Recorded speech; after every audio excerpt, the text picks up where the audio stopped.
2025년 생명보험이란 무엇인가? 이번 시간에는요, 상해보험에 대해서 알아보도록 하겠습니다. 자, 우선은 재산보험 상품의 분류부터 살펴보면요. 재산보험은 세 가지가 있다 그랬죠. 상해보험, 질병보험, 간병보험으로 분류된다 그랬죠. 그래서 상해보험에서는 일반 상해보험이나 재해보험이나 교통상해보험 이런 것들이 있고요. 질병보험에는 암보험, 간병보험, 치아보험, 간병보험에는 장기간병보험, 저희가 LTC, 롱텀케어라고 합니다. 그 다음에 치매보험 이런 것들이 있어요. 그래서 여기서는 이제 상해보험인 걸 골라라, 아닌 걸 골라라, 뭐 이런 식으로 시험지가 상당히 많이 나옵니다. 우선은 재산보험으로 구별되지 않는 거 연금보험, 이거 생명보험 거죠. 그러니까 요거는 여러분 골라내실 수 있을 거고. 자, 그 다음에 이제 교통재해보험 같은 경우는 여러분 상해보험이잖아요. 근데 이제 질병보험에 이제 다음 중 질병보험이 아닌 것은 이렇게 나올 수가 있고요. 또 이렇게 간병보험이 아닌 것은 이렇게도 나와요. 그러면 거기다 질병보험 하나를 딱 껴놓는 거죠. 그렇게 해서 상해질병, 간병보험을 구분하는 시험 문제 잘 나옵니다. 자, 그리고 상해보험은 재해보험, 치아보험 등이 있다. 그러면 이 말은 맞을까요? 틀릴까요? 틀리죠. 치아보험은 무슨 보험이죠? 질병보험입니다. 그래서 이렇게 구별하는 보험을 구별하는 거 잘 해주시면 되겠고요. 자, 우선은 특징으로 내려와서 보면 상해와 질병 함께 보장되는 종합형 상품이 다수입니다. 주계약뿐만 아니라 특약으로도 다양하게 부과되어 판매되고 있어요. 그런데 특약 부과가 불가능하다? 그러면 틀려요. 그리고 여러분들 여기서 이제 하나, 여기 상해보험에 보시면 일반 상해보험이 있고요. 재해보험이 있고요. 교통재해보험이 있잖아요. 그럼 이 중에서 뭐가 제일 보장의 범위가 넓을까요? 예, 상해가 제일 넓습니다. 그러니까 상해는 다친 거는 다 된다는 얘기거든요. 근데 여기 보시면 교통재해라 그랬잖아요. 교통재해. 예를 들어 요 두 개만 비교해 볼게요. 교통재해와 상해. 그러면은 교통재해는 교통사고로 다친 것만 되는 거예요. 그래서 이런 식으로 무언가 특정하게 여기 교통, 휴일, 교통 이렇게 특정한 거를 앞에다 붙이잖아요. 그러면 보장의 범위가 줄어드는 겁니다. 그래서 간혹 시험 문제에 특정한 어떤 것만 보상하는 경우에는 보험료가 더 비싸다 이렇게 나오면 틀려요. 특정한 것만 보상하면 보험료가 더 줄어드는 겁니다. 왜냐하면 확률이 더 낮아지는 거니까요. 자, 이제 상해보험의 의의로 들어가 볼게요. 상해보험은요, 사람의 신체에 입은 상해에 대하여 치료에 소요되는 비용 및 상해의 결과에 따른 사망 등의 위험을 보장하는 보험입니다. 자, 그러면 외부로부터 돌발적인 사고로 인한 상해만 보험사고로 간주를 하게 되는데요. 자, 생명보험은 피보험자의 생사가 보험사고로 하여 다툼의 여지가 좀 적습니다. 그러니까 돌아가시는 거가 확인이 딱 명확하게 되잖아요. 그렇기 때문에 이제 이거에 대한 다툼의 여지가 그렇게 크지가 않아요. 근데 반면 상해는 지금 말씀드린 것처럼 돌발적 사고로 인한 상해만 보험사고로 간주를 한다 그랬잖아요. 그러니까 이게 돌발적 사고인지 외부로부터 일어난 일인지를 인정받아야지만 이렇게 상해로 인정이 되다 보니까 이것이 중요한 쟁점이 돼요. 그러니까 생명보험보다는 다툼의 여지가 있을까요? 없을까요? 여지가 있다라고 볼 수가 있어요. 그래서 일반적으로 생명보험보다 보험사고 발생 여부에 대한 다툼의 여지가 적다가 아니라 크다라고 봐야 돼요. 상해보험 같은 경우에는. 자, 그리고 상해보험은요, 사람의 신체에 상해를 입을 때 물어주는 거지 질병을 입었을 때 물어줄까요? 질병은 보상되지 않아요. 자, 그러면 여러분들 이런 것들 보상될까요? 심혈관 질환을 입원했다. 상해보험에서 보상 안 됩니다. 주택화재로 인한 재산손해를 입었다. 자동차 사고로 인한 휴업손해가 발생했다. 이 두 가지는요, 손해보험에서 보상해주는 영역이에요. 그래서 재산보험에서는 보상할 수가 없는 부분이라고 보시면 되겠습니다. 그리고 심혈관 질환 질병이기 때문에 상해보험에서 안 되는 거고요. 자, 이번에는 생명보험과 상해보험을 좀 비교해서 알아보도록 할게요. 보험 사고부터 살펴보면 상해보험은요, 급격하고 우연한 외래의 사고입니다. 급격, 우연, 외래. 그래서 사고 발생 여부, 시기, 발생 원인, 피해 정도 등이 불확정적이어야 돼요. 우연해야 된다는 얘기입니다. 우연. 자, 그런데 생명보험은요, 사람의 생존과 사망을 보상해 주잖아요. 사망 자체는 확정이고요. 발생의 시기만 불확정이에요. 그러니까 생명보험이라고 하는 거는 사망을 보상해 준다는 거는 아주 확정적인 사실이라는 얘기죠. 근데 언제 돌아가시냐만 아직 정해지지 않은 거예요. 그러니까 사망이라는 아주 확정적인 부분을 보상을 해주는 거고 발생 시기만 불확정한 거예요. 근데 상해보험은요, 시기도 불확정하고 언제 일어날지 원인, 피해 정도 이런 것들이 다 불확정한 겁니다. 그래서 차이점이 뭐예요?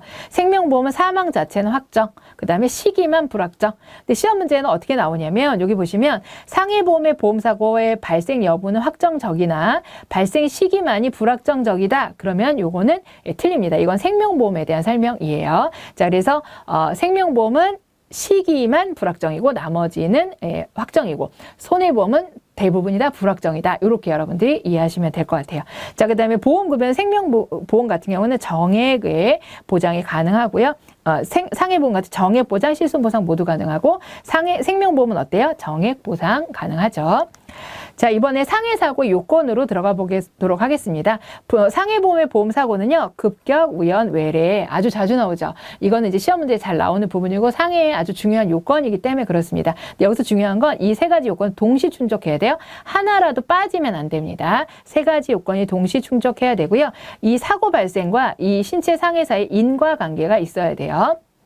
자, 그래서 세 가지 중 한 개만 충족한다 그러면 틀리고요. 지속성, 계속성, 다음 중 상해사고 요건이 아닌 것은 해서 지속성이나 계속성을 넣어놓는 경우도 있어요. 그러면 그건 아니니까 골라내시면 되겠고요. 자, 그럼 급격, 우연, 외래를 자세히 살펴볼까요? 급격성은요, 결과 발생을 우리가 피할 수 없을 정도로 급박한 상태에서 갑자기 일어났다는 얘기죠. 그래서 이렇게 완만하게 연속적으로 발생했다. 우리가 질병 같은 경우는 쌓여서 결국에는 이 질병으로 이게 발현이 되잖아요. 그렇지만 상해는 어때요? 갑자기 길 가다 넘어지고 이런 거예요. 그래서 급격한 이런 특징이 있습니다. 자, 그래서 이렇게 연속적으로 발생하여 회피 가능성이 가능하므로 이거는 배제가 된다. 그래서 신체가 허약하다든지 질병이라든지 이런 거는 상해에 포함되지 않습니다. 자, 우연성은요, 원인 또는 결과의 발생이 예견되지 않아야 돼요. 그래서 불확실한 것이어야 된다는 겁니다. 그래서 피보험자가 뭔가 일부러 미리 알고 그랬다. 그러면 이거 우연하지 않겠죠. 자, 그 다음에 외래성은요, 원인에서 결과에 이르는 과정이 외부적인 요인에 기인해야 돼요. 내 몸에서 일어나면 안 되고 밖에서 뭔가 부딪힌다든지 이런 것들이 이제 외래성입니다. 그래서 피보험자가 의도한 사고는 자해행위 같은 경우는 그렇지만 외부에서 칼이 찔러진 거지만 이런 거는 배제가 돼요. 자, 그러면 물건을 들다가 허리를 다쳤대요. 그러면 이거 질병으로 인정될까요? 여러분, 물건을 들다가 허리가 아픈 거는 질병이라고 볼 수 있지만 물건을 들다, 원인이 물건을 들다 외부에서 일어난 일이잖아요. 급격하고. 그러니까 이거는 상해로 인정이 되는 거지 질병으로 인정되지 않아요. 그다음에 술에 취해서 자다가 구토를 해가지고 기도를 막았대요. 이런 경우에는 외래성이 불인정된다 그러면 틀려요. 외래성이 인정이 됩니다. 우리가 구토물이 갑자기 막은 거잖아요. 급격하게 막은 거기 때문에 이 경우에도 상해로 인정이 돼서 불인정이다 그러면 틀린 말입니다. 자, 그리고 피보험자가 예상할 수 있었던 사고는 급격하지 않죠. 그렇기 때문에 이거는 급격성으로 인정할 수가 없습니다. 자, 이제 상해와 질병과의 관계입니다. 보험회사의 보상 여부입니다. 약간 보험회사가 이제 상해로서 보상이 되려면요, 우선은 약관상 보상 대상이 되는 사고여야 되고요. 의료행위가 일어나야 됩니다. 그리고 이 의료행위가 결과와의 어떤 이루어진 일과의 사이에 인과관계 여부에 따라서 보험회사의 면책 여부가 결정이 됩니다. 그러니까 일어난 일과 실제 이제 발생한 결과와 인과관계가 있어야 돼요. 인과관계가 없으면 당연히 보상이 안 되겠죠. 그래서 사고 발생과 신체 상해 사이 인과관계가 존재해야 된다. 그럼 요거는 맞는 말입니다.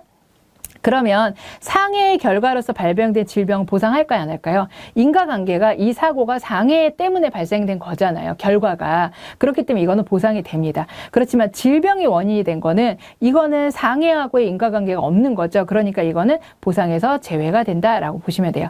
그래서 나이가 들어서 요통이 생겼다. 이거는요, 상해가 원인이 된 게 아니죠. 그렇기 때문에 이거는 상해보험에서 보상이 안 돼요. 그 다음에 과로를 입원했다. 이것도 마찬가지예요. 이거는 상해보험에서 보상이 안 되고 질병으로 인해 상해가 발생했다. 마찬가지로 이거는 보상이 되지 않습니다. 그래서 이거는 질병 쪽에 더 해당이 되는 부분이고 상해에는 해당이 안 돼요. 자, 이제 상해보험의 종류입니다. 상해보험에서는 일반 재해, 교통사고, 레포츠 이런 것들을 보상해주는 보험들이 존재하고요. 만기환급금이 있을 수도 있고 없을 수도 있어요. 그래서 순수보장형은 만기환급이 없는 거, 만기환급형은 만기환급이 있는 겁니다. 그리고 선택특약으로 이제 다양한 수술이나 입원이나 생활보조금 이런 것들 보장 가능합니다. 자, 그럼 상해 개념부터 좀 살펴볼까요? 몸에 상처를 입은 부상보다는 좀 넓은 의미예요. 왜 그러냐면 우리가 아까 상해를 원인으로 질병이 생겨도 보상을 한다 그랬잖아요. 그건 부상하고는 조금 더 넓은 개념이죠. 그렇기 때문에 부상보다는 상해가 더 넓은 개념이다라고 보시면 돼요. 근데 좁은 의미이다 그러면 이건 틀린 말이죠. 자, 외관상 분명한 상처 조각이 남는 것에 한정하지 않고요. 상해로 인한 사망 또는 상해로 인해 신체 장애 등까지 포함을 하게 됩니다. 그래서 시험 문제에서는 외관상 상처 자국이 남은 것에 한정해서 인정한다. 그러면 요거는 틀려요. 자, 생명보험은 상해 개념의 일부에 감염병의 보장을 더한 재해를 보장하고 있습니다. 그러니까 이 상해보험보다는 조금 더 넓게 생명보험에서 보장을 하고 있다는 거죠. 그래서 1급 감염범까지 보장하는 재해를 보장을 해요. 그래서 손해에 비해서는 보장 범위가 넓습니다. 그래서 최근에 이제 시험 문제에서 1급 감염병, 여기를 이제 비워두고, 그러니까 생명보험은요, 1급 감염병까지 뭐로 인정해요? 재해로 보장을 하고 있다라는 거예요. 그래서 일반 어떤 그 손해보험보다는 생명보험이 그 보장의 범위가 더 넓게, 재해에서는 더 넓게 인정해주고 있다라는 부분이고요. 그래서 시험 문제에서 손해보험회사에서 판매하는 상해보험은 1급 감염병까지 재해로 보장 범위가 넓다? 이거는 틀린 거죠. 이거는 생명보험에서 판매하는 재해가 그런 거지, 여기 이 상해는 그렇지 않으니까 요거는 틀린 말이 되겠습니다. 자, 이제 상해보험의 종류예요. 그래서 보장 내용을 보시면 이렇게 주요 보장 내용을 이렇게 5가지를 정리해 두었습니다. 그래서 재해사망, 재해장애, 재해수술, 재해입원, 만기환급금 이런 것들이 이제 나와 있는데요. 재해사망보험금은 재해를 직접적인 원인으로 사망하는 경우 보장이 됩니다. 재해장애는 재해를 원인으로 장애를 입었을 때, 그 다음에 수술은 마찬가지로 재해로 수술을 했을 때, 재해입원급여금은요, 재해로 입원을 하게 되었을 때, 만기환급금은 보험기간 종료까지 피보험자 생존했을 때 보험금이 지급이 됩니다. 근데 여기서 간접적 이렇게 나오면 틀리고요. 상해로 인한 사망은 주계약에서 보장하지 않는다 그러면 틀려요. 그래서 주계약에서 상해를 보장을 한다라고 해야지 맞는 말이 되겠습니다. 자, 이제 상해보험의 종류입니다. 상해보험의 일반적인 가입 조건입니다. 보험기간은요, 일반적으로 1년 이상이에요. 근데 이거 10년 이상이다 그러면 틀려요. 그리고 가입 대상 연령은요, 일부 위험직을 제외하고 아주 위험한 분들은 가입이 안 됩니다. 그래서 보통은 65세에서 75세까지 가입이 가능해요. 근데 60세 이상은 가입이 불가능하다 그러면 틀립니다. 자, 주보험에는요, 질병 사망을 부과할 수가 없고요. 특약을 통해서만 질병 사망을 보장하고 있습니다. 자, 그리고 보장하지 않은 원인으로 사망한 뭐 지급한다 그랬죠? 계약자 적립액 지급한다 그랬죠? 근데 기납입 보험료 지급한다 그러면 틀리고요. 그리고 상해는요, 보험료를 결정하는 게요, 직업 또는 직무예요. 그렇기 때문에 어떤 직업이냐가 보험료를 결정하는 요소입니다. 위험한 직업일수록 보험료가 비싸겠죠. 그래서 직종별 위험 등급 체계를 마련해 두고 보험료가 결정이 되고 있어요. 그래서 위험 직업과 비위험 직업 간에는 상이한 위험률을 적용한다. 그러니까 위험한 직업이 더 보험료가 비싸고 위험률이 높겠죠. 그 다음에 덜 위험하면 위험률이 낮으니까 보험료가 싸집니다. 그런데 직종별 위험 등급 체계를 활용하는데요. 국가 직업 통계표를 활용한다 그러면 틀려요. 그리고 보험사고 발생 확률과 직업은 무관하다 그랬는데 무관할까요? 직업은 아주 중요하게 영향을 미치는 요소입니다. 그러니까 무관하지 않아요. 이건 틀린 말입니다. 자, 상해보험의 상품 설계입니다. 보험사고가 우발적인 외래 원인을 발생했을 때 연령별 위험률 구분 없이 산출하게 됩니다. 무슨 얘기냐면 연령에 따라서는 보험료가 다르다 같아요. 그러니까 직업 또는 직무, 위험에 따라서, 직무 위험도에 따라서 보험료가 달라지는 거지 연령별로는 보험료 차이가 없다는 거예요. 구분이 없다니까. 자, 그다음에 단일률, 군단율을 이용하여 보험료를 산출하고요. 연령에 관계없이 보험료는 동일하다. 같은 연령이면은, 같은 직업군이면은 보험료는 동일합니다. 근데 그게 나이가 달라도 보험료는 동일해요. 같은 직업군이면은. 자, 그래서 단일률, 군단율로 적용한다. 그러니까 연령에 관계가 없다. 그래서 어떤 상해를 가입했는데 같은 직업이다, 20살이다, 50살이다 상관이 없다는 거죠. 자, 그래서 일반적으로 연령이 증감에 따라 보험료가 다 높아진다? 그러면 틀려요. 연령에 관계가 없다 그랬죠? 연령 수준에 따라 단일률 적용하여 보험료를 산출한다 그랬는데 연령에 따라 하는 게 아니고 직업 위험 등급에 따라서 하는 거지 연령에 따라 하는 게 아니죠. 자, 그 다음에 직업 또는 직무 변경이 있다. 그러니까 직업에 따라 직무에 따라 보험료 달라진다 그랬잖아요. 그러니까 이에 대해서 변동이 생기면요, 통지를 해야 돼요. 그리고 위험 변경 증가, 통지 이런 것들 하지 않으면 계약이 어떻게 된다?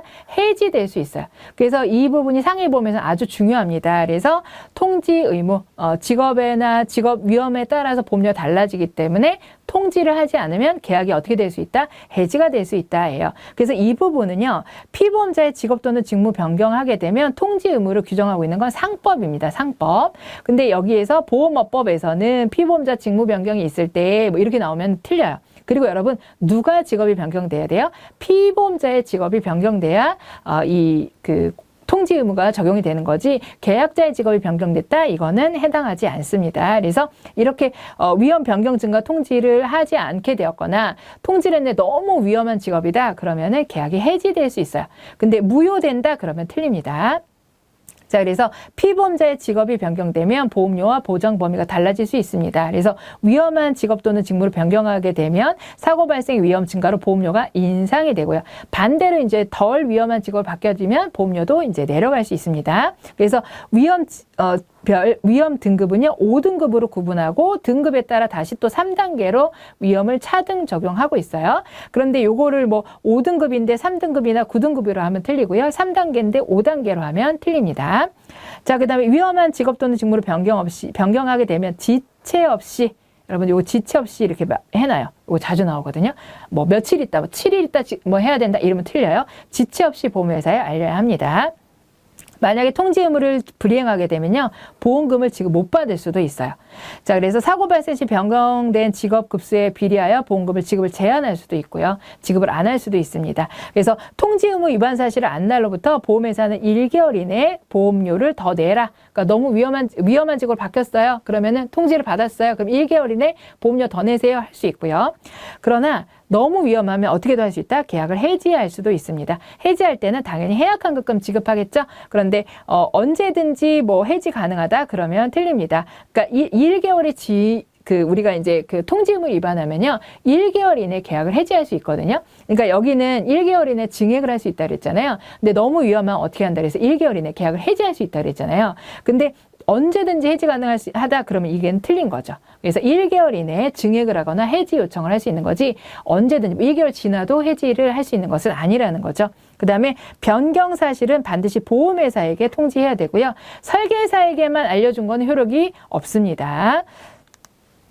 자, 그 다음으로 변경된 직업과 관계없이 발생한 사고는 전액 보상받을 수 있습니다. 무슨 얘기냐면 직업을 바꿨어요. 근데 바꾼 직업으로 사고가 난 게 아니고 이 집에서 뭐 있다가 다쳤다든지 이런 경우는요, 보상이 가능하다라는 거예요. 근데 변경된 직업으로 인해서 사고가 났다? 그 경우는 보상이 안 되고, 내가 그거랑 상관없는 걸로 다쳤다, 그 경우에는 전액 보상이 된다라는 겁니다. 그래서 직업 또는 직무 변경에 따라 위험 등급이 변경되는 경우는 보험료 변경 등 보험계약자 추가 납입 또는 환급금이 발생할 수 있습니다. 자, 그다음 위험이 감소하게 되면 보험료 및 해약환급 산출방법서에 따라서 계산된 금액을 3영업일 이내에 반환합니다. 그러니까 더 추가로 보험료를 낼 수도 있지만 위험도가 낮아지면 환급도 가능하고요. 환급은 며칠 이내에 해야 된다? 3영업일 이내에 돌려줘야 된다라는 거죠. 그다음에 직업 직무 변경 통지 의무 위반으로 보험금 지급이 제한될 수 있는 사례인데요. 이건 사례가 시험 문제에 나와요. 자, 이 경우에 지급이 될까요? 안 될까요? 이런 것들이 나온다는 거죠. 그래서 보면은 A씨는 사무직에서 공장 생산직으로 직무가 변경되었어요. 그러면 이제 통지를 해야 되잖아요. 근데 통지를 안 했단 말이죠. 그런데 작업 중, 기계를 작업하던 중에 손을 다쳤단 말이에요. 그러면 여러분 보험금이 제한이 되겠죠. 제한될 수 있는 사례입니다. 자, 그 다음에 B씨는요, 보험가입 당시 사무직으로 직업을 고지하고 농업 종사자로서 직업을 변경한 후에 농기계를 운전하다가 사고 났어요. 그러면 이거는 제한이 될 수 있겠죠. 무직자였던 C는요, 상해보험을 가입하고 몇 달이 경과한 상태에서 생계를 유지하기 위해 택시를 운전하게 되었다는 거예요. 그런데 택시 운전 중에 교통사고가 발생했어요. 그러니까 이 경우는 보상이 제한될 수 있다는 겁니다. 자, 그러면 여러분 이런 경우는 어떨까요? 위험한 레포츠를 즐기던 정이 술에 취해 계단에서 굴러서 다친 사고가 발생했대요. 그러니까 위험한 레포츠를 즐겼다는 거는 위험이 증가한 거예요. 근데 이 사람이 다친 건 뭐예요? 레포츠를 이용하다 다친 게 아니라 술에 취해서 다친 거니까 이 경우는 어때요? 우리가 관계없이 사고가 난 거기 때문에 보상이 가능합니다. 자, 그 다음에 사무직에서 생산직에서 변경이 된 후에 작업 중에 사고가 났어요. 이 경우는 보상될까요? 안 될까요? 보상이 제한될 수 있다는 것이죠. 질병보험에 대해서 알아보도록 하겠습니다. 자, 질병보험의 개요부터 보도록 할게요. 우선 질병보험의 의의입니다. 사람의 질병 또는 질병으로 인한 입원, 입원, 수술 등의 위험을 보상하는 보험을 우리는 질병보험이라고 합니다. 그러면 여기서 보시면은 질병 사망은 제외된다는 거, 요거는 특약으로만 가능하기 때문에, 자 그러면 사망 보장은 주계약이 아닌, 여기 나오네요. 특약으로만 보장이 됩니다. 그리고 질병과 관련된 상품을 세분화하여 다양한 주계약 및 특약 형태로 판매가 되고 있다라는 거예요. 그래서 질병보험에 해당되는 게 암보험이라든지 실손의료비라든지 치아보험 이런 것들이거든요. 그러면 간병보험은요, 여러분들? 간병보험은 질병보험이 아니라 간병보험에 해당이 됩니다. 자, 그러면 시험 문제에서는요, 재해 수술비는 질병보험 주계약에서 보상한다 그러면 재해니까요. 이건 상해에서 하겠죠. 그러니까 보상되지 않습니다. 그러니까 틀리고요. 질병에 대한 진단 확정, 수술, 입원, 요양에 따른 비용을 보상한다 그러면 이거는 아주 잘 설명이 되었으니까 맞는 답이 되겠습니다. 자, 밑으로 내려오셔서 질병보험 시장의 변화 요인입니다. 인구 고령화가 계속 이제 진행이 되고 있어요. 그러니까 노인성 질병이나 이런 것들이 계속 늘어날 테니까 질병보험이 좀 필요하겠죠.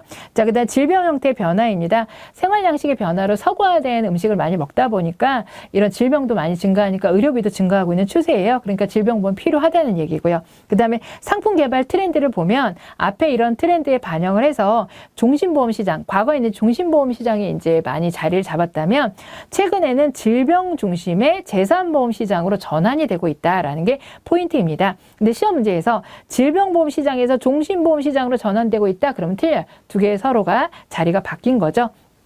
자, 그리고 질병보험은 주계약에 한해서 판매되고 있다 그러면 틀립니다. 질병보험은 주계약, 특약 모두 가능한 형태로 판매가 되고 있다라고 보시면 되겠습니다. 자, 이제 질병의 개념입니다. 질병은요, 신체 전체 또는 일부가 1차적, 계속적으로 장애를 일으켜서 정상적인 기능을 할 수 없는 상태를 의미합니다. 그래서 여기서 계속적과 장애를 비워놓고요, 안에 들어갈 말을 골라라 라고 합니다. 그래서 질병이라고 하면 내재적인, 상해는 외재적인 거였잖아요. 질병은 내재적인, 몸 안속에서 생기는 그런 부분이라고 볼 수가 있겠습니다. 그래서 내재적인 신체의 비정상적인 상태가 원인이라고 할 수 있겠고요. 그러니까 외래성이 인정된다 안 된다? 불인정됩니다. 그래서 노화로 인한 요통이나 물건을 들다 자서 생긴 요통이나 이런 것들을 봤을 때, 자, 노화로 인한 요통은 질병으로 인정이 돼요. 이거는 외래적인 게 아니잖아요.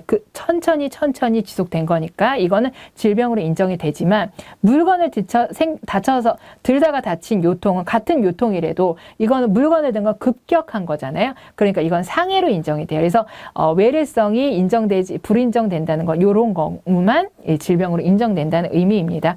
자, 그래서 보시면 이 질병보험 같은 경우는요, 질병은 상해와 같이 외래성을 인정한다? 그러면 틀려요. 그리고 여러분들 도덕적 해이의 발생 가능성이 적을까요? 우리 질병보험? 이게 계속적으로 질병이 내재되어 있다가 발생한다 그랬잖아요. 그러니까 좀 참다가 병원에 갈 수도 있잖아요. 보험금이 상당히 큰 것들 같은 경우는 내가 좀 몇 달 참을까 이럴 수도 있기 때문에 도덕적 해이가 발생될 가능성이 큽니다. 그래서 적다 그러면 이건 틀렸다라고 골라내시면 돼요. 자, 이제 질병보험의 일반적 가입 조건에 대해서 살펴보도록 하겠습니다. 보험기간이 10년 이상이에요. 여러분 상해보험은 몇 년 이상이었죠? 1년 이상이었죠? 근데 질병보험은 10년 이상이라는 거 기억해 주시면 되고, 가입 가능 연령은 15세 이상인 경우에 대부분 15세 이상으로 이제 지정이 돼 있다라고 보시면 됩니다. 그리고 상법에서는 질병보험의 가입기간 및 보험기간 및 가입 연령에 대한 제한이 없다라고 보시면 되겠고요. 고연령, 개인 건강 상태에 따라 위험률이 현저히 높은 경우 가입이 제한될 수 있습니다. 그 다음에 연령이 증감에 따라 보험료가 상승되는 것이 일반적입니다. 여러분 상해에서는 직업 또는 직무 이런 것들에 대해서 위험률을 이렇게 등급을 나눴잖아요. 근데 우리 질병은 뭐예요? 나이가 보험료에 아주 상승 요인에 영향을 미친다라는 거예요. 그래서 보험료는 연령과 상관없다 그러면 이 말은 틀립니다. 자, 그리고 나이와 관계없이 나이와 건강 상태에 관계없이 보험료 결정된다 그러면 틀리고요. 그다음에 질병보험은 직종별 위험 등급 체계를 시행한다 그러면 틀려요. 여러분, 직종별 위험 등급 체계를 시행하는 건 뭐예요? 상해보험입니다. 자, 그리고 특화 질병 상품은 보험료가 저렴한 반면 보장하는 질병이 적을 수 있음에 유의해야 된다. 제가 아까 재해에서도 설명드렸지만 예를 들어 암하고 고해감이 있어요. 그럼 암 진단비는 모든 암 진단받으면 다 보장받을 수 있지만 고액암은 몇 가지 고액으로 나올 수 있는 암 몇 가지만 정해서 그 암만 보장해 주는 거예요. 그러니까 보장 범위가 훨씬 좁죠. 그렇지만 보험료는 싸집니다. 그만큼. 그래서 보험료는 저렴하지만 보장하는 질병이 적기 때문에 그 점을 유의해야 된다라는 거예요. 자, 그리고 보험금 지급 사유 발생 전에 사망하게 되면 계약자 적립액 지급하고 계약은 소멸하게 되죠. 그래서 이때 계약자 적립액을 지급하는데 사망보험금 지급한다, 해약환급금 지급한다, 기납입보험료 지급한다. 그러면 요거는 틀린 말이 됩니다. 자, 이제 질병보험의 대표적인 암보험부터 살펴보도록 할게요. 암보험의 종류입니다. 암보험금 유무에 따라서 순수보장형과 만기환급형으로 구분을 하고요. 특정 암, 이거는 다 보험회사가 정하기 나름이에요. 그래서 어떤 회사는 간암, 위암, 폐암을 특정암이라고 하기도 하고 회사별로 다릅니다. 아니면 고액암, 소액암 이런 걸로 구분해서 판매하고요. 이거는 제도적 기준이 아니기 때문에 법에서 정하거나 표준약관에서 이렇게 꼭 해야 돼, 강제적으로 해야 돼 이런 게 아니라 보험회사에서 빈도나 비용에 따라서 임의로 정한 것입니다. 자, 그리고 암보험은 주계약, 특약 형태로 모두 판매가 가능합니다. 근데 이렇게 특정암이나 이런 거를 상법에서 정했다 그러면 틀리고요. 그 다음에 암보험은 만기환급형으로 설계가 불가능하다 그러면 틀려요. 순수보장성, 만기환급형 모두가 가능합니다. 자, 그리고 주계약으로만 판매 가능하다 그러면 틀리고 특약으로만 판매 가능하다 그래도 틀리죠. 자, 암보험의 주요 보장 내용입니다. 암과 관련한 진단, 수술, 입원, 통원 이런 것들을 보장해드려요. 그리고 만기환급형의 경우는 당연히 만기환급을 지급하겠고요. 제자리암, 연기암이라고 합니다. 이런 경우는 암 관련 보험금의 10% 내지 20%를 지급하는 경우가 대부분입니다. 자, 그래서 제자리암은 일반암과 동일한 진단, 수술 보험금이 지급된다 그러면 틀려요. 이렇게 10% 내지 20%가 지급되는 경우가 많기 때문에 요거는 틀린 말이다라고 보시면 됩니다. 자, 이제 암진단 보험금입니다. 암 보장 개시일 이후 암으로 진단 확정되었을 경우 지급하고요. 특정암에 대해서는 별도로 약정한 금액을 지급을 합니다. 그래서 암진단 보험이 가장 이제 암보험에서는 큰 보장을 받을 수 있는 금액이죠. 근데 이 부분은 시험 문제에 자주 나오진 않는데 뭐가 많이 나오냐? 이게 많이 나와요. 암 직접 치료 입원 보험금. 그러니까 입원 보험금이니까 쉽게 말하는 여러분 입원 1당 많이 들어보셨죠? 병원에 입원하면 1일당 얼마씩 주는 거 있잖아요. 그걸 말하는 겁니다. 그래서 암의 직접적인 치료를 목적으로 입원하게 되면 지급하는 거고요. 동일한 암의 직접 치료를 목적으로 2회 이상 입원하게 되면 1회 입원으로 보아 각 입원 일수를 합산하여 계산을 합니다. 그러니까 같은 암으로 입원을 2번 했다. 그러면 그건 합산한다는 거예요. 그런데 따로따로 본다 그러면 틀리겠죠. 자, 그래서 합병증 치료를 위한 입원도 보상한다 그러면 틀립니다. 이건 무슨 얘기냐면 여기서 이제 직접적인 치료를 목적으로 하거든요. 근데 합병증 치료는요, 직접적인 치료에 포함되지 않아요. 그래서 암 직접 치료 입원 급여금에 합병증 치료를 위한 입원은 보상하지 않습니다. 자, 입원 치료 중 보험기간이 만료되었다. 그러면 그냥 매정하게 더 이상 보장 안 해주는 게 아니고요. 그 계속 중인 입원에 대하여 해당 최고 한도의 기준으로 암 입원 급여금은 계속 보상이 됩니다. 그러니까 치료 중에 보험기간이 끝나더라도 일부 조금 더 보상이 될 수 있다라는 거예요. 근데 이거는 최고 한도일이라고 해야 되거든요. 근데 이걸 90일이라고 하거나 180일 그러면 틀려요. 그냥 최고 한도일 이렇게 해야 되고요. 자, 그 다음에 보험기간 만료 시 보장도 종료된다. 그러면 틀려요. 입원 급여금에 대해서는. 자, 그 다음에 암 직접치료 통원 보험금입니다. 이건 통원했을 때 나오겠죠. 그래서 암 보장 개시일 이후 통원을 했을 때 나옵니다. 그런데 암으로 인해 발생한 후유증도 보상한다? 그러면 틀려요. 이건 직접 치료가 아닙니다. 자, 그리고 암수술 보험금, 암으로 직접적인 치료를 수술을 받은 경우에 보험금이 지급이 되고요. 암 수술비로 지출한 금액 이상으로 지급 불가하다 그랬는데 암 수술비로 지출한 금액 이상으로 지급 불가하다라는 건 이 암 수술 보험금은요, 보통 정액 보상되거든요. 실손 보상이 아니에요. 그러니까 내가 낸 돈이 정액 보상 보험금이 1,000만 원인데 내 실집 의료비는 500만 나왔어요. 더 오버되는 경우도 있을 수 있죠. 그러니까 지급 불가능하다는 말은 틀린 말이 되겠죠. 자, 그다음 암사망보험금 같은 경우는 보험기간 중에 암으로 사망할 경우에 이제 약정한 보험금을 드려요. 근데 암사망보험 주계약에서 될까요, 안 될까요? 여러분 암도 질병이잖아요. 질병은 특약으로만 가능하니까 주계약에서는 안 된다라고 해야 되겠죠. 근데 보상 가능이니까 요거 말은 틀린 말이 됩니다.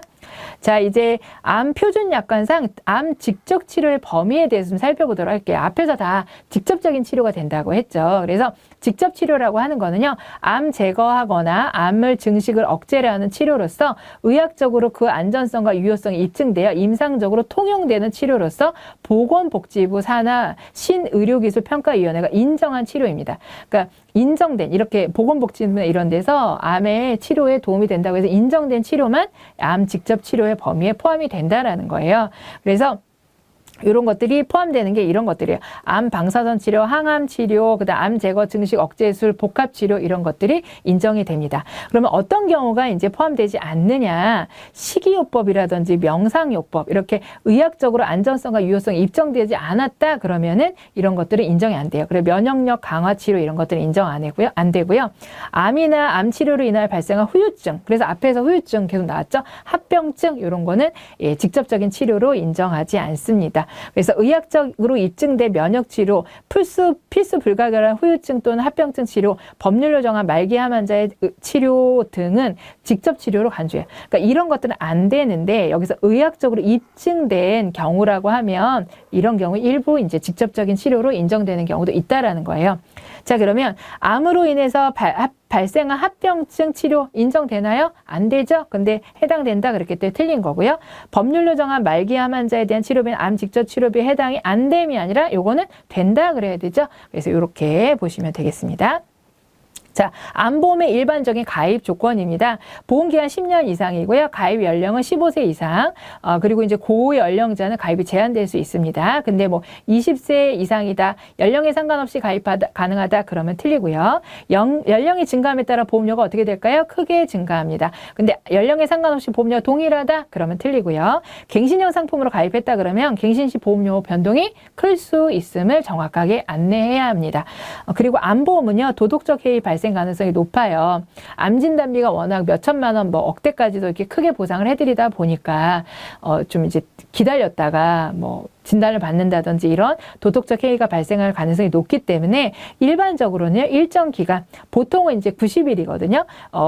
보장 개시를 대기했다가 그 이후에 90일 이후에 보장을 해드리는 경우가 있습니다. 그래서 암보험은 가입 즉시 보상이 가능하다 그러면 틀려요. 그러니까 90일이라고 하는 일정 기간이라고 하는 어떤 기간을 두고 그 이후에 보장을 개시한다는 거죠. 그래서 보통은요, 가입 후 일정 시점 이내에 진단이 되었을 때 감액을 해서 지급하는 경우들도 많습니다. 그러니까 한 90일 동안에는 보통 이제 90일 동안은 아예 보상을 하지 않고, 또 어떤 경우는 1년 이내에는 뭐 가입 금액이 1억이면 50%인 반만 지급하는, 5천만 원 지급한다든지 이런 식으로 감액을 하는 경우도 있습니다. 그래서 도덕적 해이를 발생할 가능성이 높기 때문에 이런 것들을 운영한다라고 보시면 되겠어요.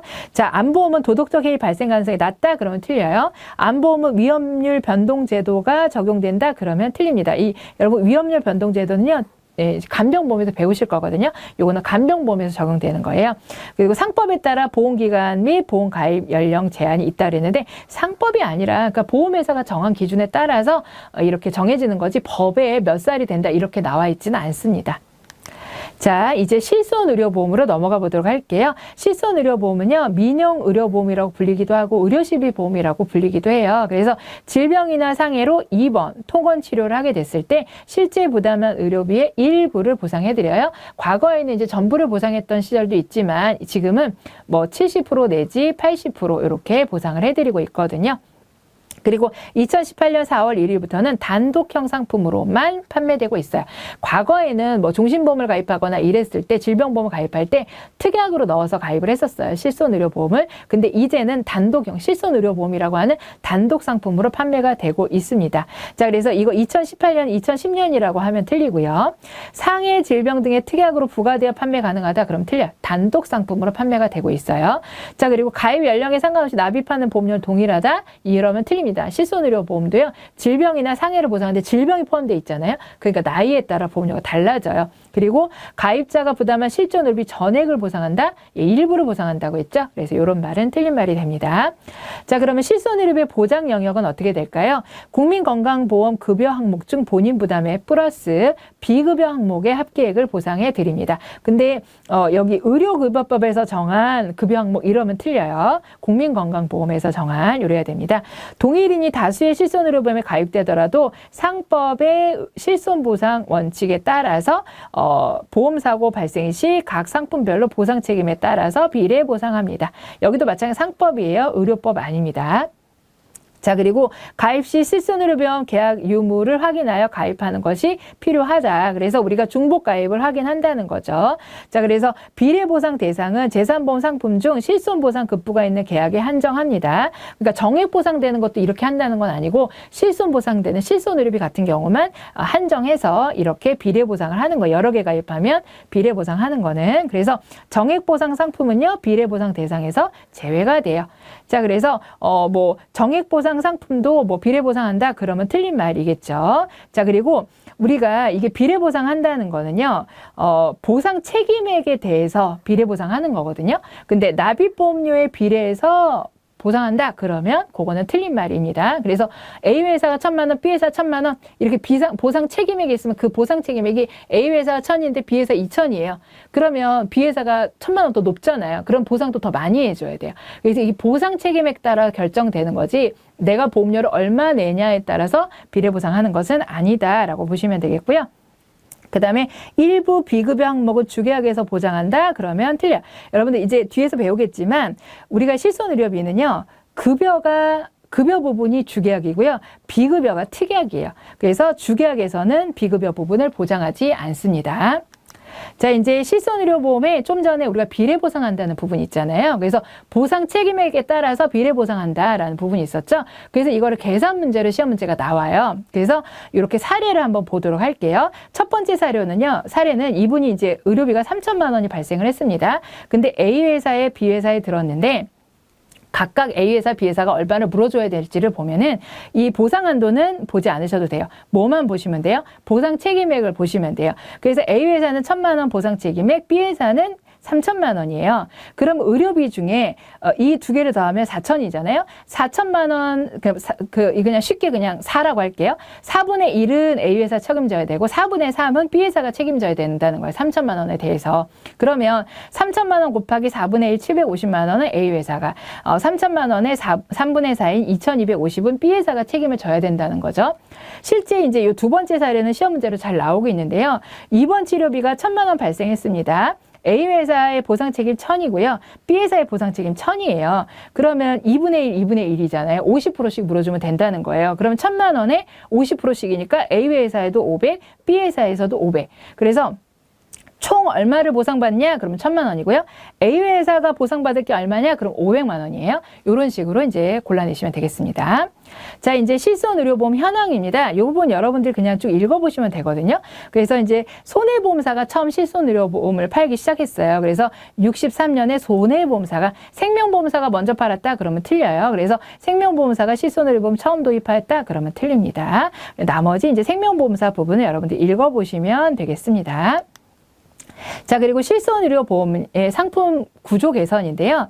이제 현재 실손의료보험은 1세대, 2세대, 3세대를 거쳐서 4세대로 판매가 되고 있습니다. 4세대 이제 단독 실손으로 팔고 있는데 3세대 상품 같은 경우도 주계약은 이제 급여와 비급여였고 특약으로 이제 세 가지 특정적인 비급여를 3대 비급여라고 해서 특약으로 판매를 했었어요. 근데 요거를 또 이제 보완을 해서 이제 4세대로 출시가 되면서 주계약은 급여만 포함됩니다. 우리 이제 건강보험료 내시고 이렇게 병원 가시면 급여 부분이 있잖아요. 그 부분만 의료비 냈을 때 급여에 해당하는 부분만 주계약이고요.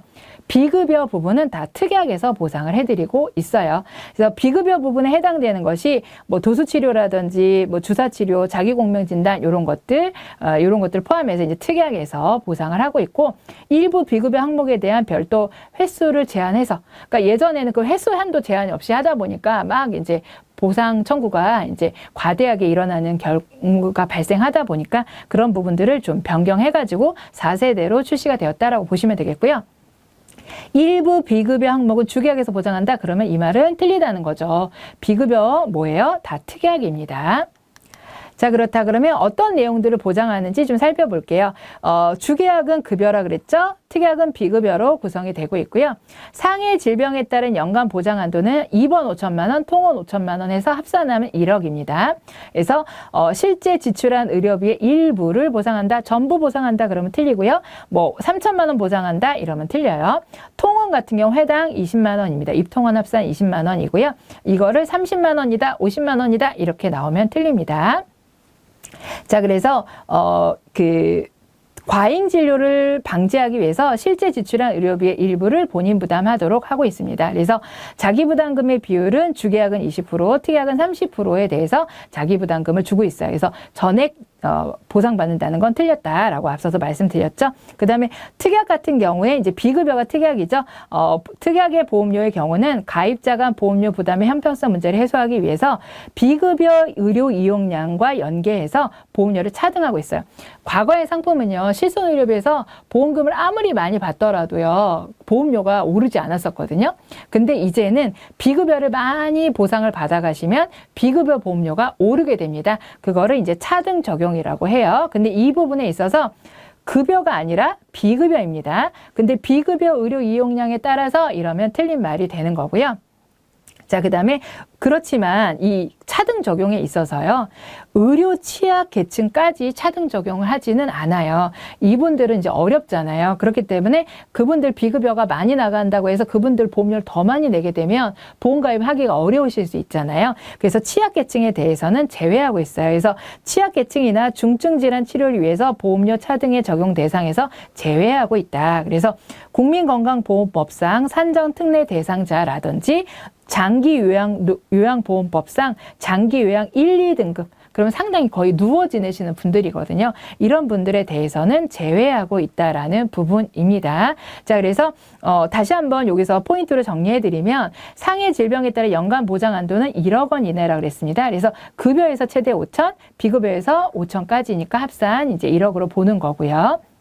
그래서 이 5천, 30 이렇게 숫자 있죠? 이런 부분들 시험 문제 잘 나오니까 다시 한번 기억해 주시기 바랍니다. 그리고 자기부담률은 주계약과 특약이 동일하다 그러면 틀려요. 주계약은 몇 프로? 20%, 특약은 30%이니까 다르죠. 자, 그 다음에 이제 우리 아까 비급여 의료 이용량에 따라서 보험료를 차등 적용한다 그랬잖아요. 그 어떻게 차등 적용하는지 할인 할증 구간에 대해서 살펴보도록 할게요. 보험료 갱신 전 1년간 비급여를 얼마나 수령했는지에 따라서 5개 구간으로 구분하고 있습니다. 그래서 비급여 보험료 할인 할증은요, 1년간 유지되고요. 1년 후에는 다시 이제 재산정하는 거예요. 그래서 사고가 보험금 나간 게 아예 없다 그러면은 이게 할인을 해드려요. 그 다음에 100만 원 미만이다 그럼 유지, 더 내지도 않고 더 할인되지도 않고. 그렇지만 또 이제 금액에 따라서 얼마를 받았냐 해서 100%, 200%, 300%까지 할증이 되고요. 이렇게 할인율 같은 경우는 요거는 보험회사마다 좀 다르다라고 보시면 되겠습니다. 그래서 여기 보시면 급여 진료 횟수가 과다할 경우 보험료가 할증된다. 이건 틀려요. 뭐예요? 횟수는 상관없고요. 비급여 이용량에 따라서 얼마를 보상을 받았냐에 따라서 보험료가 할인되거나 할증되는 것입니다. 자, 이제 4대대 실손의료보험을 한 장으로 정리한 내용이거든요. 그래서 상품 구조를 보시면 주계약은 급여, 특약은 비급여. 자, 그래서 급여 부분 같은 경우 차등제가 적용이 되나요? 안 되고요. 비급여 부분이 보험료를 차등하고 있다라고 했었고요. 급여는 20% 자기부담, 비급여는 30% 자기부담인데 요거는 이제 입원에 대한 부분이고요. 통원 같은 경우는요. 병원이나 의원급은 10,000원, 상급 병원이나 종합병원은 20,000원, 비급여는 무조건 30,000원의 공제 금액이 있다라는 부분. 보장 한도는 입통원이 입원에 대해서는 5천만 원, 급여 5천, 비급여 5천, 그 다음에 통원 해당 20만 원이라는 한도, 그 다음에 재가입 주기는 5년마다 다시 재가입을 하도록 되어 있습니다. 자, 그래서 급여 진료 횟수과 급여 진료 횟수에 따라서 보험료 할증 앞에서 나왔었죠, 여러분들. 이 비급여 의료 이용량에 대해서 할증되는 거는 횟수랑은 상관이 없다 그랬어요. 비급여를 얼마나 받아가느냐에 따라서 할증이 된다고 했습니다. 자, 이제 비급여 진료 이용 공개 제도에 대해서 살펴보도록 할게요. 아무래도 이제 비급여를 많이 받아가시는 보험료 올라가다 보니까 비급여 보험료가 낮은 병원을 활용하고 싶으실 거잖아요. 그래서 이제 그런 진료 비용을 공개하는 제도입니다. 그래서 국민이 비급여 의료비에 대해 쉽게 이해하고 병원을 선택할 때 참고할 수 있도록 건강보험심사평가원 홈페이지입니다. 근데 예를 들어서 한국보건산업진흥원 이렇게 나오면 이건 틀린 말이에요. 소비자는 주요 비급여 항목, 진료 항목 및 진료 이용이 저렴한 병원을 선택할 수 있게 되는 것이죠. 그래서 동일한 치료 항목이라면 의료기관별 비급여 진료 내용은 동일할까요? 다르기 때문에 이렇게 조회한다는 거잖아요. 소비자들은 비급여 항목, 진료 비용이 저렴한 병원을 검색하여 의료기관 선택에 도움을 받을 수 있다. 요거는 맞는 표현이 되겠죠. 자, 이제 계약 전환 제도입니다. 실손의료비가 이제 4세대가 나오게 되면서 실4세대 같은 경우는 보험료가 이제 저렴해지거든요. 그렇다 보니까 보장 내용은 조금 이제 3세대랑 달라지다 보니 2세대나 1세대 그러다 보니까 전환을 이제 4세대로 전환을 하시고 후회하는 경우도 발생을 하는 거예요. 그래서 이제 이런 부분에 대한 내용이 나와 있습니다. 그래서 3세대 실손의료보험 계약자가 원하는 경우 가입된 보험회사의 4세대 실손의료보험 상품으로 계약을 전환하는 제도를 계약 전환 제도라고 합니다. 4세대 실손의료보험 상품이 기존 실손의료보험 상품 대비 보험료가 저렴하다는 이점을 누릴 수가 있어요. 근데 보장 내용이 다를 수가 있다는 거죠. 그렇기 때문에 본인의 건강 상태, 의료 이용 성향 이런 것들을 고려해서 전환 여부를 판단해야 되는데 이렇게 고려하고 판단했음에도 불구하고 후회가 된다는 말이죠. 그러면 6개월 이내에 보험금 수령이 없는 경우는 전환을 처리하고 다시 기존 계약으로 돌아갈 수 있습니다. 그래서 6개월 기억해 주시면 되겠습니다. 자, 이제 어린이 보험 상품에 대해서 알아보도록 할게요. 어린이 보험은요, 어린이와 청소년기에 나타날 수 있는 질병, 상해 등을 중점 보장하는 보험을 저희가 어린이 보험이라고 합니다. 원칙적으로 사망을 보장하는 설계는 불가능합니다. 그런데 원칙적으로 사망 설계도 가능하다 그러면 틀려요. 그리고 만 15세 미만이 사망하게 되면요. 사망이 가입이 안 되잖아요. 그러니까 15세 미만이 사망하게 되면 납입보험료와 계약자 적립액 중 큰 금액을 지급하고 계약은 소멸하게 됩니다. 그런데 해약환급금을 지급하고 소멸한다? 그러면 틀려요. 자, 그리고 전통적인 어린이 보험의 보장 기간은요. 24세에서 30세 사이인데 최근 100세까지 이렇게 기간이 늘려지는 상품들이 판매되고 있어요. 그러니까 보장 기간이 늘어나는 추세인 거죠. 근데 보장 기간 축소되는 추세이다 그러면 틀립니다. 그리고 어린이 보험에 이제 뱃속에 있을 때 임신했을 때 가입하면 이제 태아 가입형으로 가입이 가능해요. 그럴 때는 선천성 질환이나 이런 것들도 보장받을 수가 있습니다. 자, 이제 CI 보험인데요. CI 보험은 중대한 질병을 보장하는 보험입니다. 크리티컬 이니스라고 해서 그래서 종신보험과 건강보험의 장점을 결합한 상품이고요. 중대한 암이나 중대한 뇌졸중, 중대한 급성심근경색 이렇게 치명적 질병이 발생하게 됐을 때 사망보험금의 일부를 미리 선지급하는 형태의 상품을 저희가 CI 보험이라고 합니다. 그래서 요런 보험을 CI 보험이라고 하는구나 정도만 여러분들이 알아주시면 되겠습니다. 간병보험에 대해서 알아보도록 하겠습니다.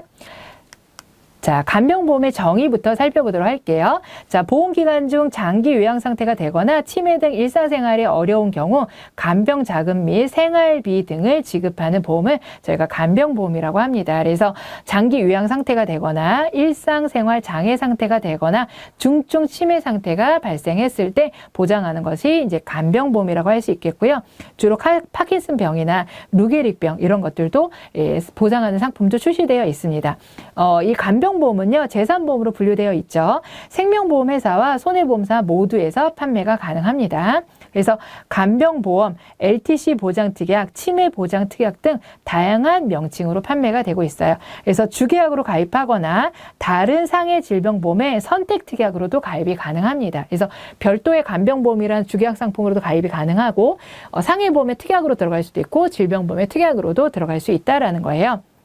그래서 생명보험회사만 판매 가능하다? 그러면 틀리고요. 간병보험은 피보험자가 중대질병으로 수술 시 간병자금을 지급한다? 그러면은 요거는 틀립니다. 여러분 중대질병으로 수술한다는 건 이거는 질병보험에서 보상하는 거예요. 간병보험은 주로 어떤 거예요? 요양이라든지 일상생활 장애라든지 치매라든지 이런 것들이잖아요. 그래서 요거는 틀린 말이다 라고 골라내시면 되겠습니다. 자, 이제 간병보험의 용어들을 좀 살펴보도록 할게요. 할 텐데요. 장기 요양 상태라는 용어가 있습니다. 이 장기 요양 상태는 여러분들 국민건강보험료 내시면 장기 요양보험, 노인 장기 요양보험 보험료 빠져나가잖아요. 거기 보면 이제 장기 요양 상태라는 표현들이 들어가 있어요. 그래서 만 65세 이상 노인분들이라든지 65세는 안 됐지만 노인성 질병을 가진 65세 미만의 이런 어떤 노인성 질환을 갖고 있는 분들이 거동이 현저하게 불편하여서 장기 요양이 필요하다고 판단되어서 노인 장기 요양보험에 따라서 장기 요양 등급을 판정받은 경우를 장기 요양 상태라고 합니다. 자, 그 다음에 장기 요양 등급, 요거 있죠? 요게 바로 장기 요양 등급이죠. 그래서 장기 요양 인정 점수에 따라서 이 장기 요양 등급은요, 1등급, 2등급, 3등급, 4등급, 5등급. 그러니까 1등급에서 5등급으로 분류가 되고 있고요. 인지 지원 등급 등 6개 등급. 그러니까 5등급에다가 플러스 이제 5등급에 해당되지 않는 경미한 인지 장애에 대해서는 인지 지원 등급이라고 이렇게 부르고 있어요. 그러면 총 몇 등급이에요? 6개 등급이 되는 거죠. 그리고 인지 지원 등급이 가장 경증이고요. 1급이 가장 중증을 의미하는 겁니다. 자, 그 다음에 일상생활의 장애 상태일 때도 우리 간병보험에서 보상이 된다고 했잖아요. 그럼 일상생활 장애 상태는 어떤 거냐? 재해 및 질병으로 특별한 보조기구를 사용하여도 생명 유지에 필요한 기본 동작들은 스스로 할 수 없는 상태예요. 그러니까 일상생활 장애 상태는 치매나 이런 것이기보다는 사고나 질병으로 이렇게 누워 계셔야 되는 상태 있잖아요. 그런 경우가 이제 일상생활 장애 상태라고 보시면 됩니다. 그래서 일상생활 장애 상태는요, 기본적으로 뭐냐면은 이동하기를 스스로 할 수 없는 게 기본이에요. 이게 기본이고, 여기다 플러스 뭐가 안 되셔야 되냐? 식사하기가 안 되시거나, 화장실을 혼자 사용하기가 안 되거나, 목욕하기를 혼자 못 하시거나, 옷 입기를 혼자 못 하시거나, 그러니까 4가지죠. 이 4개 중에 어느 하나라도 스스로 혼자 할 수 없는 상태가 일정 90일 이상 지속되게 되면은, 그리고 이로 인해서 호전을 기대할 수가 없다라고 하면은 우리가 일상생활 장애 상태라고 우리가 부르고 있습니다. 그래서 이동하기를 기본으로 해서 이 4개 중에 하나가 플러스 되면 일상생활 장애 상태예요. 근데 이 4가지 중에 포함되지 않는 거, 말하기 포함되지 않아요. 운동하기 포함되지 않습니다. 그래서 다음 중 일상생활 장애 상태에서 포함되지 않는 것은 뭐 식사하기, 화장실 이용하기, 그다음 말하기 이렇게 넣어놓으면 우리가 말하기 이렇게 골라내시면 되겠습니다. 자, 그리고 장기 요양 상태에서 만 65세 이상 노인만 해당된다 그러면 틀려요. 65세 미만이라도 노인성 질병을 갖고 계시면 포함될 수 있기 때문에 이 말은 틀린 말입니다. 자, 이제 간병보험의 종류를 살펴보도록 할 텐데요. 간병보험은 크게요, 공적 간병보험과 민영 장기 간병보험이 있습니다. 그래서 나라에서 운영하는 것과 이제 민영 보험사에서 파는 게 있다는 거죠. 그래서 공적 간병보험은 2008년도 7월부터 시행이 되었거든요. 그래서 노인 장기 요양보험법에 따라서 노인 장기 요양보험 시행 노인 장기 요양 보호 제도가 시행이 된 거예요. 보험 제도가. 그래서 우리가 의료보험료 이게 이제 빠져나가게 된 거죠. 자, 그래서 장기 간병 요양 문제를 사회 연대 원리에 따라서 국가와 사회가 부담하는 제도라고 할 수 있겠고요. 아까도 나왔지만 65세 이상 노인이나 노인성 질병을 가진 65세 미만자가 대상이 됩니다. 그래서 등급을 받아야 된다 그랬죠. 장기 요양 등급. 그래서 심신 기능에 따라서 장기 요양 인전 점수를 산정하고 등급을 판정하게 됩니다. 등급은 어떻게 됐었죠? 1에서 5등급, 그 다음에 인지 등급도 있다고 했었죠. 총 6개 등급으로 나뉜다라고 했었습니다. 그래서 등급에 따라서 재가급여를 받을 수도 있고 시설급여를 받을 수도 있어요. 근데 시험 문제에서 등급은 단일 등급을 부여한다 그러면 틀려요. 그래서 재가급여나 시설급여 같은 경우는 2등급은요, 시설급여 받을 수 있거든요. 그러니까 요양원에 들어가셔가지고 우리가 이제 그 요양을 받는 1, 2등급에 등급을 받았다 그러면 시설급여를 이용할 수가 있어요. 근데 이제 재가급여는 집에서 이제 요양보호사분이 오시는 거거든요. 이거는 이제 5등급까지도 가능해요. 그래서 이렇게 등급에 따라서 어떤 서비스를 받을 수 있는지가 달라진다라고 볼 수가 있어요. 근데 무조건 다 동일한 서비스를 받는다 그러면 틀리겠죠. 자, 그다음에 심신의 상태와 관계없이 동일하게 정액으로 지급된다 그러면 틀립니다. 자, 그리고 노인 장기 요양보험법이잖아요. 근데 보험업법에 따라서 이러면 틀리고요. 자, 그 다음에 민영 장기 간병보험은요, 보험금 지급 방식에 따라 정액 보상형과 실손 보상형으로 구별이 돼요. 자, 우리나라는 정액 보상 형태로 더 많이 팔고 있고 2003년 8월부터 판매가 되고 있습니다. 근데 실손 보상형은 불가능하다 그러면 틀려요. 근데 이제 예를 들어서 우리나라는 정액보상형으로 더 많이 판매하는데 실손보상형으로 더 많이 판매한다? 그러면 이제 그것도 틀리고요. 그래서 독립적인 형태의 연금형, 종신보장형, 정기보장형, 특약의 형태로 구분이 돼서 팔고 있고요. 갱신형도 있고 비갱신형도 있습니다. 그런데 여러분들 여기서 이제 하나 주의해서 보셔야 될 게 민영 장기간병보험이 2003년도 8월에 시행됐거든요. 근데 우리 여러분 공적은 어때요? 2008년도예요. 그럼 뭐가 먼저 시작됐나요? 공적이 먼저 시작된 게 아니고요. 민영이 먼저 시작이 된 거거든요. 그래서 맨 위에 보시면 민영 장기간병보험보다 공적 장기간병보험이 먼저 시행됐다. 그러면 이 말은 틀린 말이라고 골라내시면 됩니다. 자, 이제 간병보험의 보험금 지급 사유를 볼 텐데 보험회사 자체 판정 기준을 적용하는 경우가 있고요. 공적 요양보험금 지급 기준을 적용하는 상품이 있어요. 그래서 상품의 종류가 두 가지라는 거예요. 그래서 자체 판정 기준을 마련하고 그거에 따라 지급을 하거나 나라에서 인정한 장기 요양 등급에 따라서 보험금을 지급하거나 이렇게 두 가지 형태로 나뉜다는 거죠. 그래서 자체 판정 기준 같은 경우는요. 일상생활 장애 상태가 되었거나 중증 치매가 상태가 되었을 때 보통 보상을 합니다. 그래서 중증 치매라 그러면은 중증 치매로 진단을 받고 그 상태가 일정 기간 지속됐을 때를 저희가 중증 치매 상태라고 해요. 그리고 일상생활 장애 상태는 앞에서 우리가 살펴보았죠. 그래서 그 두 가지의 경우에 보상을 해드리고 지급 대상은 피보험자의 나이와 상관이 없이 지급 사유가 발생을 하면 일상생활 장애 상태가 되거나 중증 치매 상태가 되거나 그러면 나이에 상관없이 보상이 된다는 거고요. 공적 요양보험은 뭘 기준으로 할까요? 그죠. 장기 요양 등급 판정을 받은 거에 따라서 1급부터 뭐 5급인데 뭐 우리는 1, 2급만 줄게요. 5급까지 다 줄게요. 이런 식으로 이제 보상을 한다라고 보시면 됩니다. 그래서 지급 대상은 어떻게 될까요? 만 65세 이상이거나 노인성 질병을 가진 65세 미만자가 대상이 된다라고 보시면 되겠습니다. 자, 이제 면책 기간인데요. 면책 기간을 정할 수 있지만 보장 내용별로 다를 수 있습니다. 재해로 인한 일상생활 장애 중증 치매 상태가 되었을 경우에는 면책 기간에도 보장이 됩니다. 그러니까 우리가 면책 기간을 선택할 수 있는데 재해로 인해서 그런 일이 생겼을 때는 면책 기간에도 보장이 된다 그랬으니까 면책 기간이 없는 거나 마찬가지죠. 근데 시험 문제에서 재해로 인한 일상생활 장애도 면책 기간에는 보장이 되지 않는다 그러면 틀립니다. 자, 그럼 면책 사항은 어떤 거냐? 스스로 위험률을 현저하게 높일 수 있는 행위를 반복했다 그러면 이 면책이에요. 이건 뭐냐면 보장을 안 한다는 얘기예요. 면책 그 사항이란 얘기는 이런 경우가 어떤 경우냐면요. 알코올 중독이라든지 정신분열증이나 우울증 같은 정신질환으로 인지기능 장애가 왔다든지 의사의 처방에 의하지 않는 약물 투여로 인해서 뭐 마약이나 이런 것들 인지기능 장애가 왔다 이런 것들은 면책사항으로 두고 있다라는 거예요. 이거는 보상하지 않는다. 그러니까 일정 기간 보장하지 않는 거랑 별개로 이런 사항에 대해서는 면책하겠다. 보험회사가 보상하지 않겠다라는 겁니다. 자, 이제 가입 조건입니다. 보험기간은 대부분 종신인데요. 일부 상품은 80세 만기형도 가능합니다. 근데 뭐 대부분 상품이 80세 만기형이다 그러면 틀리고요. 가입 연령은 30세 이후부터 가입이 가능해요. 보통요. 근데 30세 미만도 가입 가능하다 그러면 틀리고 60세 이후부터 가능하다 그러면 틀려요.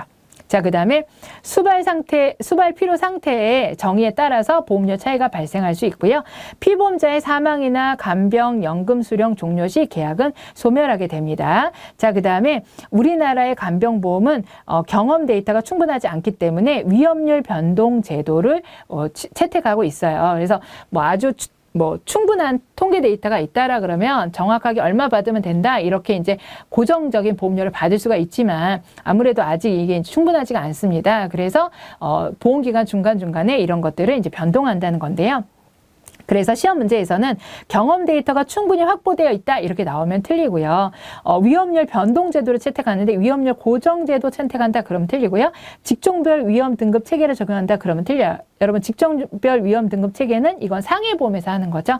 자, 그러면 위험률 변동 제도가 뭔지를 볼까요? 의료기술의 발달 등으로 실제 위험 발생률이 보험가입 당시 예측한 위험률과 상이한 경우 보험기간 중간에 회사가 금융위원회 인가를 얻어서 위험률을 조정하는 제도입니다. 어디에 인가를 얻는다고요? 금융위원회 인가요. 근데 승인 아닙니다. 인가예요. 그리고 중도에 바꿀 수 있다라는 거예요. 그래서 보험기간 중도에 보험료를 조정하는 것은 불가능하다? 그러면 이건 틀린 문장이 되겠습니다. 자, 이상으로 해서 간병보험까지 강의 마치도록 하겠습니다.